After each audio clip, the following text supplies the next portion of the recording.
बहुत प्राचीन समय की बात है। ऋषि अत्रि और उनकी पत्नी अनसुया तपस्वी और पुण्यात्मा थे। वे दोनों घोर तपस्या करते थे और ईश्वर की सच्चे मन से आराधना करते थे। अनसुया को अपनी पतिव्रता धर्म पर बड़ा गर्व था।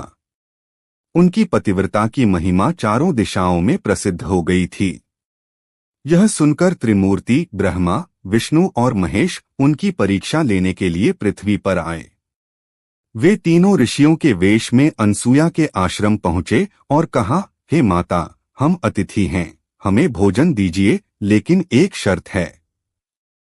आपको हमें निर्वस्त्र होकर भोजन कराना होगा।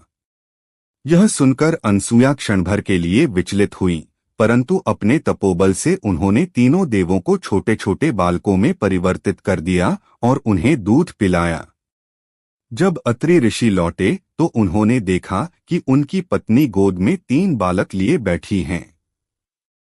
तभी त्रिमूर्ति ने अपना असली रूप प्रकट किया और कहा, हे माता, हम तुम्हारे तप और पतिव्रता धर्म से प्रसन्न हैं।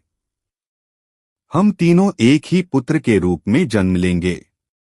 इस प्रकार भगवान दत्तात्रेय का जन्म हुआ, जो ब्रह्मा, विष्णु और महेश तीनों के अवतार माने जाते हैं।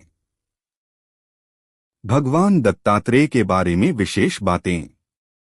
वे ज्ञान, वैराग्य और योग के प्रतीक माने जाते हैं। उन्होंने 24 गुरुओं से शिक्षा प्राप्त की, जिनमें प्रकृति, पशु पक्षी और अनेक जीव जंतु शामिल हैं। उन्होंने सिखाया कि सच्चा योगी वही है जो संसार से सीखते हुए आत्मज्ञान प्राप्त करे।